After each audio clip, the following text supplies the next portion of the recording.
Vous faites bien de rester branchés sur Mikouba Radio Télévision. Mesdames et messieurs, bonjour et bienvenue dans ce troisième numéro de votre magazine invité du jour. Alors pour ce troisième numéro, nous avons invité pour vous Monsieur Emmanuel Chiana. Avec lui, on va échanger sur l'entrepreneuriat au sein de la communauté chrétienne. Bonjour Monsieur Emmanuel et bienvenue à vous. Bonjour, merci beaucoup. Nous sommes très heureux de vous avoir sur notre plateau. Moi aussi. Ça va? Oui, ça va. Alors, vous êtes entrepreneur et l'entrepreneuriat est votre domaine de prédilection. Qu'est-ce que nous pouvons encore connaître de vous?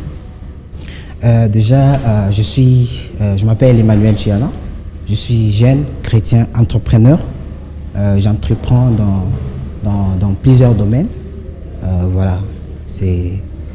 Alors, l'entrepreneuriat est votre domaine de prédilection? Oui, je dirais oui.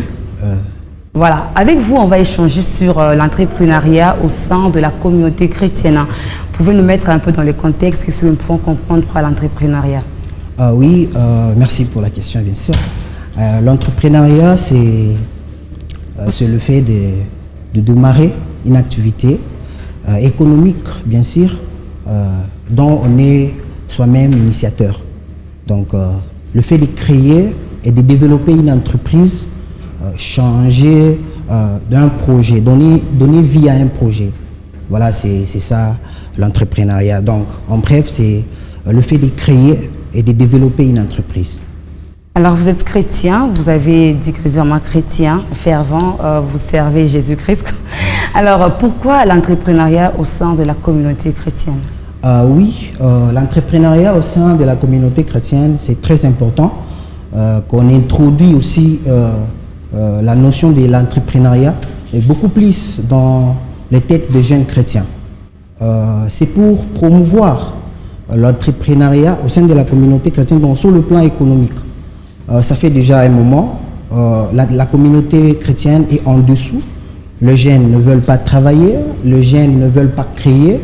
Alors, avec l'entrepreneuriat de jeunes chrétiens, nous voulons booster ces jeunes-là et promouvoir, donner une autre dimension à l'économie de la communauté chrétienne. Et c'est là vos constats. Pourquoi les jeunes chrétiens ne veulent pas travailler et n'aiment pas travailler? Depuis un moment, on a constaté que les jeunes chrétiens ne veulent pas créer, ne veulent pas travailler. Ils sont encore en train de réfléchir dans le sens où Dieu donne tout. Ils préfèrent passer du temps en permanence à l'église, dans des montagnes. C'est bien beau d'ailleurs d'aller prier, adorer, mais aussi il faut créer. Il faut créer parce que Dieu ne peut pas faire descendre la manne. La manne du ciel. C'est impossible pour le moment. Donc c'est à nous de travailler, à nous de faire avec force pour faire bien les choses dans la communauté chrétienne. Parce que notre souci, c'est de voir un jour les jeunes chrétiens dans un niveau plus élevé sur le plan économique. Alors, vous avez dit que les jeunes ne veulent pas travailler, ils n'aiment pas travailler, ils ont une connaissance selon laquelle Dieu va tout donner. Vous ne pensez pas que quelque part, c'est aussi, je n'attribue pas directement la faute au pasteur, mais quand même, ils sont responsables de tout ça. Quand les pasteurs nous demandent d'être toujours là à l'église, le lundi à l'église, le mardi à l'église, le mercredi à l'église, il y a même d'autres serviteurs qui demandent aux jeunes de rester à temps plein. Vous ne pensez pas que quelque part, ce sont les serviteurs de Dieu qui poussent aux jeunes d'avoir ces genres d'idées dans la tête? Oui, d'un côté, oui, je peux dire. Parce que déjà, un pasteur, cher pasteur conscient, tu ne peux pas bloquer le jeune garçon âgé de 18 à 25 ans à l'église en permanence, c'est impossible. Ils doivent travailler, ils doivent créer. Donc, un garçon, moi, je ne trouve pas normal, un garçon ou un jeune de 18 à 25 ans en permanence à l'église. Non, je ne trouve pas ça normal, mais on doit travailler. Donc nos pasteurs doivent donner la chance à ces jeunes garçons de les aider, parce que c'est une façon aussi de les aider, de les donner, de les pousser à travailler, de les pousser à la création de petites unités de production. Ça va aider. En permanence à l'église, avec les jeunes de 18 à 25 ans ou de 25 ans déjà, en permanence, non. En permanence. C'est plus d'actualité. C'était dans le temps de Moïse. Bah oui. Alors, est-ce que le fait d'être entrepreneur chrétien, ça peut, donc d'être un entrepreneur, ça peut influencer la vie du côté chrétienté de la personne? Non, je ne crois pas. Je ne crois pas qu'être entrepreneur, ça peut influencer les côtés spirituels de quelqu'un. Déjà, non, je ne crois pas. Parce que quand on est chrétien, ce qui veut dire qu'on a une intimité avec Dieu. Et c'est sur cette intimité qui sera, tout sera fondé sur cette intimité. Donc, beaucoup plus, bon, quand on parle de l'entrepreneuriat, on vise déjà l'argent. Donc, on vise qu'à la fin, c'est les résultats positifs sur ce qu'on va investir. C'est de l'argent. Comme on dit que l'argent peut changer les cœurs de l'homme. Moi, je ne crois pas. Je ne crois pas parce que quand on est chrétien, on a l'intimité avec Dieu. C'est-à-dire Dieu reste au centre du tout. Dieu reste au centre du tout. On peut prier plutôt, même avant de signer un contrat. On peut prier avant de parler avec nos clients. Quand on trouve un marché, on peut prier avant de parler sur un marché. On peut prier. Comme Paul a dit, prier sans cesse. Ce n'est pas toujours prier à l'église. On peut prier partout d'ailleurs. On peut prier en travaillant. Oui, en travaillant. En initiant de nouvelles idées, par exemple. Oui, donc moi je dirais que non. Le fait d'entreprendre ou soit être entrepreneur peut influencer les côtés spirituels de quelqu'un. Je dirais non. Mais si quelqu'un a une intimité, donc quelqu'un qui a Dieu, non, je ne crois pas. Alors, je vais rafraîchir un peu votre mémoire. Parce qu'il y a des gens qui disent le fait d'avoir beaucoup d'argent, surtout avec les chrétiens, nous voyons dans des familles chrétiennes, le fait quand quelqu'un a l'argent, a beaucoup d'argent, on attribue un caractère, je peux dire, on les qualifie d'occultistes, on les qualifie des sorciers, on les qualifie des, je ne sais n'importe, je sais quoi. Alors peut-être c'est l'idée de le départ qui influence les jeunes, soit disant que quand on a beaucoup d'argent, on est du camp du diable. Oui, c'est une culture ici chez nous. Quand on a l'argent, les gens pensent déjà, et beaucoup plus quand on est chrétien et qu'on a l'argent, les gens commencent à penser des histoires sur vous. Vous êtes occultiste, vous avez des gris, des histoires. Mais je ne dirais pas, je ne suis pas d'accord avec ça. Je ne suis pas d'accord avec ça. Déjà, pour un chrétien conscient, qui garde encore ses valeurs chrétiennes. Il sait au moins mettre des limites, il sait au moins équilibrer les choses. Donc l'argent ne peut pas être au centre du tout. Pour un chrétien qui veut se lancer dans l'entrepreneuriat, il ne doit pas mettre l'argent au-dessus de tout. Ou soit les gens, c'est les gens qui vont penser que la personne a touché aux histoires, non. Et aussi c'est les comportements que la personne doit afficher qui va aussi prouver à ces gens que c'est vrai, il est chrétien, mais il est aussi bosseur. C'est les comportements. Et comme moi, je me focalise beaucoup plus sur le comportement de la personne, de ces chrétiens-là qui veulent entreprendre. Donc, quand vous avez l'argent, il y a des limites. Il faut garder cet équilibre. C'est-à-dire voir les limites qu'on ne peut pas franchir avec l'argent. Parce que l'argent, c'est l'argent. L'argent a le pouvoir de détruire. Bon serviteur, mais mauvais maître. Mauvais maître, oui, comme vous le dites. Donc, c'est un peu ça. Moi, je dirais que ces gens-là, ils vont toujours dire des choses. Ils vont toujours dire que c'est des gris, mais c'est le comportement de la personne, de ces chrétiens-là, qui est chrétien en même temps entrepreneur. Son comportement, c'est ce qui va prouver aux gens que réellement, il est un chrétien et il est entrepreneur. Et voilà, en tant que chrétien, comment entreprendre? Comment commencer? Déjà, en tant que chrétien, la première façon de commencer, c'est avoir un projet, avoir les idées. On ne peut pas commencer ou se lancer dans l'entrepreneuriat quand on n'a rien dans la tête. Tout commence d'abord par une idée. Donc, quand on a une idée, on peut commencer. On peut commencer et après avoir une idée, un projet, on peut faire ça bien. Parce qu'il y a des fois, les projets viennent comme ça en désordre. On peut se focaliser sur un projet, réfléchir, travailler sur ces projets et on peut se lancer directement. Les projets ne fait pas... ce n'est pas le projet qui va faire de toi déjà entrepreneur. Il y a beaucoup de choses. Donc, après, si tu as les projets, tu peux directement faire recours à l'argent, parce que l'argent aussi est très important avant de te lancer dans l'entrepreneuriat. Le financement, Les financements, oui. Il faut avoir un montant suffisant. C'est là où ça pose problème d'ailleurs. Les jeunes n'ont pas l'argent. Où trouver l'argent? Comment faire pour avoir l'argent enfin d'entreprendre? Ok, au fait, je dirais que l'argent, pour trouver l'argent, il y a ce qu'on appelle, on doit faire recours à la technique d'épargne. En tant qu'une personne, là je ne parle pas d'un chrétien ou pas, en tant qu'une personne normale, tu dois au moins avoir, c'est la technique, hein, la technique d'épargne. Avoir l'idée là tu épargnes ou soit tu investis. C'est aussi très important. Et d'ailleurs, c'est bénéfique pour nous chrétiens parce que nous avons l'habitude de donner la dîme. Un chrétien qui a l'habitude de donner la dîme, pour lui, c'est facile d'épargner. C'est-à-dire, tu as un projet, tu as une idée, directement, tu commences à épargner. Et quand tu épargnes, c'est pour ces projets que tu as. Et ça, c'est facile. Il y a encore une autre façon d'avoir l'argent, il y a ces gens-là qui recourent aussi dans des banques. Mais la meilleure de façon pour moi, c'est épargner. Quand tu as un projet, parce que les projets ne périssent jamais.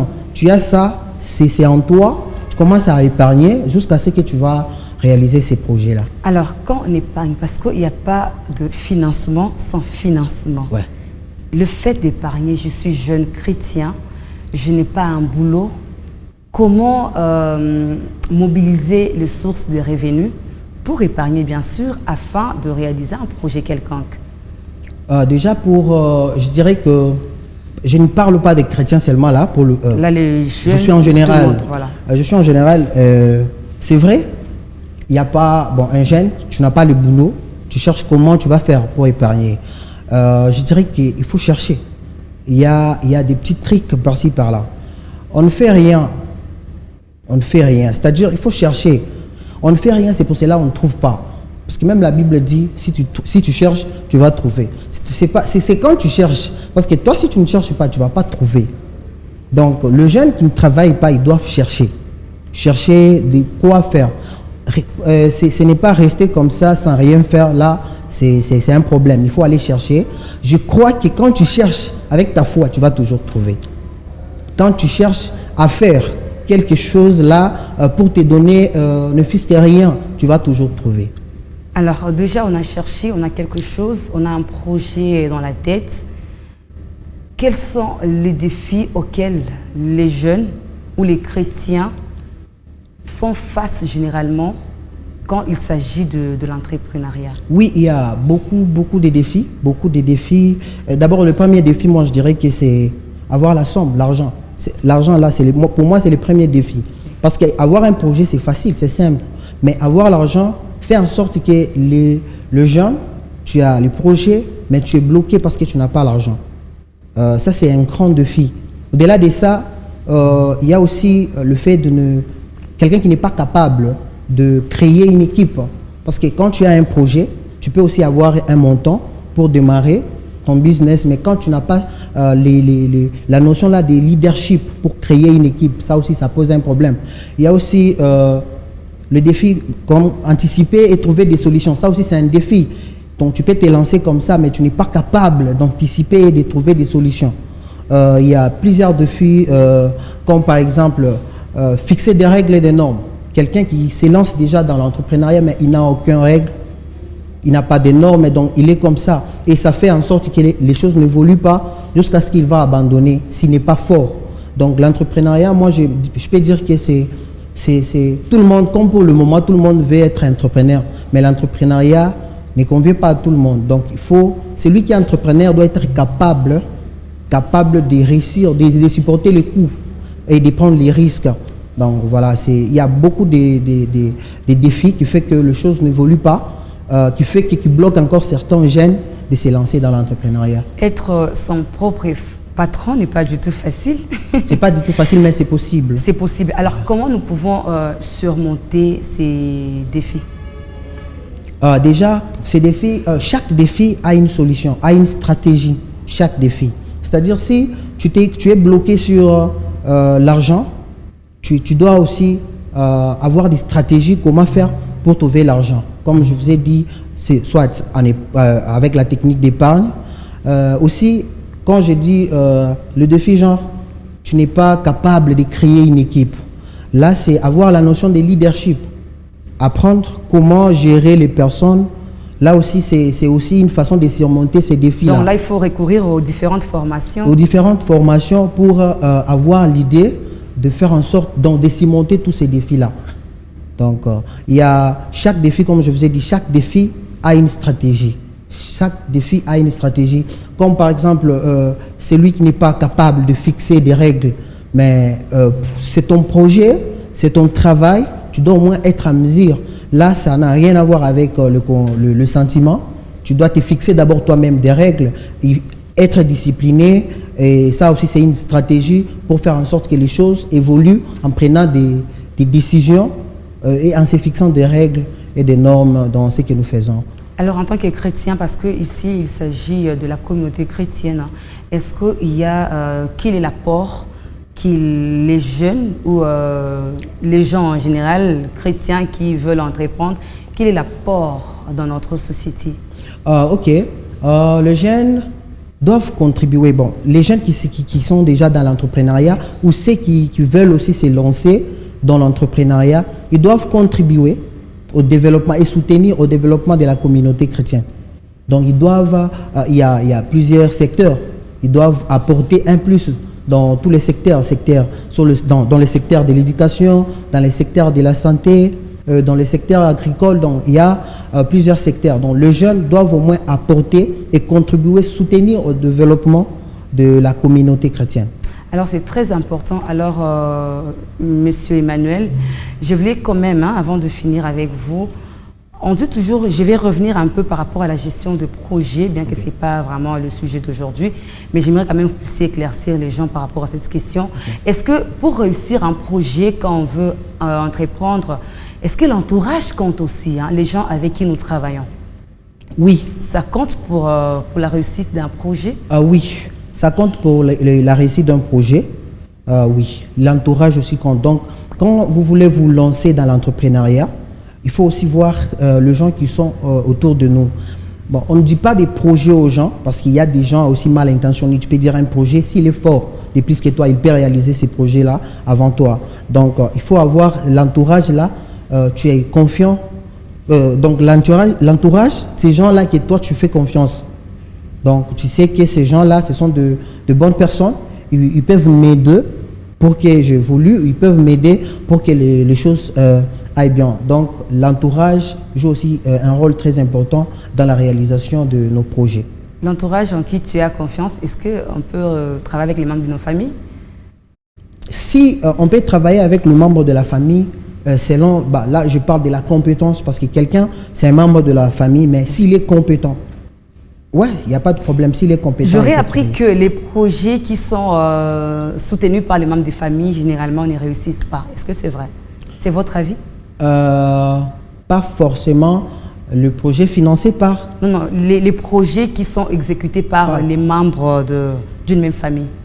Je dirais pas forcément. Je ne suis pas de même avis parce que là, ça reste c'est dans la tête. C'est dans la tête. C'est dans la tête parce que quand on est en famille, nous sommes entre nous, membres de la famille, et nous avons un projet. Donc, nous devons d'abord mettre en tête que nous sommes des collaborateurs, nous sommes des associés. Donc, nous devons travailler. On doit briser le lien de la famille et on se met au travail pour réaliser ce projet-là. En tout cas, merci beaucoup, M. Emmanuel Chiana, d'avoir répondu à nos différentes questions. C'est moi qui vous remercie. Alors, mesdames et messieurs, nous sommes arrivés à la fin de ce numéro. Merci d'avoir suivi. On se prend rendez-vous déjà la semaine prochaine. Au revoir.